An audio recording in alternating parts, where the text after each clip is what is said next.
by Scott Kalora. Full spoilers follow for this episode. Click here if you want to learn how to watch Star Trek Discovery. The party never ends on the USS Discovery, thanks to the return of Rainn Wilson's Harry Mudd, who in his quest for revenge against Captain Lorca traps the crew in a time loop pulled straight from the shooting script of Groundhog Day, not to mention the TNG episode Cause and Effect. It's always a risk for any sci-fi show, let alone Star Trek, that high-concept ideas like this will have been done elsewhere, and possibly better.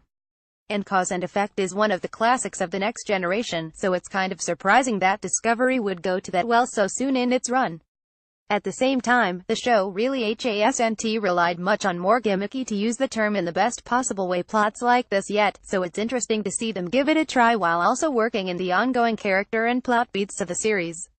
It's the latter aspect of magic to make the sanest man go mad that works best, with the episode focusing heavily on Burnham as she struggles with perhaps the most universal of human problems, love or the lack thereof, one supposes, as she admits to Tyler that she's never been in it.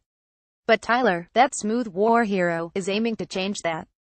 Big time. Burnham's discomfort at the pretty fun-looking Discovery crew party is great, and certainly a feeling that surely more than a few viewers can appreciate.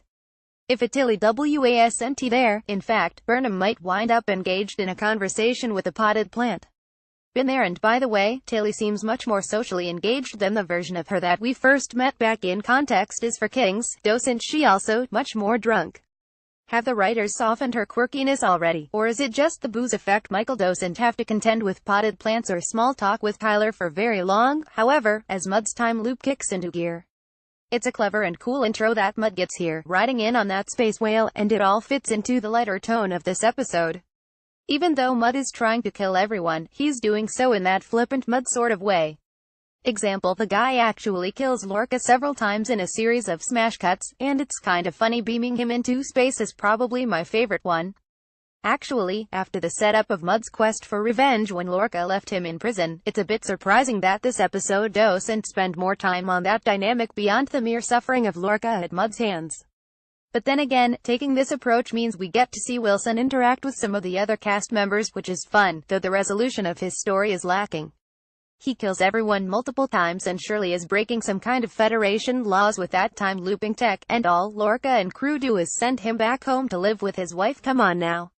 I'm also not exactly clear on how that time loop technology works. Why is he destroying the ship over and over again if he wants to sell it? But it doesn't really matter, one supposes.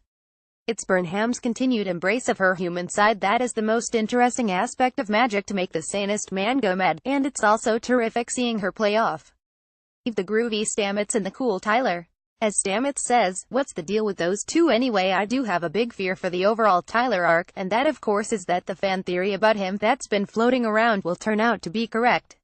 If it is, it seems problematic not only for plot logic reasons but also because I really like the character and don't want to lose him. Well, see. Questions and notes from the Q Continuum. No cold open this week. Burnham's log tells us that the tide has turned and that the Federation is now winning the war against the Klingons. That can't last for long though, can it? Speaking of which, we haven't seen LREL or, VOQ for a few weeks now. Tyler gives quite the speech, calling out to the disabled servicemen and the 10,000 who have been lost. But it's also a reminder that there are a lot of people on the ship who have suffered because of, as far as most of them are concerned, Burnham's actions. And yet, the show has not really made Burnham interact with any of those characters, not even the helmsman who was obviously badly injured back on the Shunjo and now has the facial implants to prove it. Judging by this episode and Mudd from the original series, Mudd's wife Stella will age very, very quickly over the next 10 years. Swallowing one of Mudd's whatchamacallit death lozenges, what a way to go.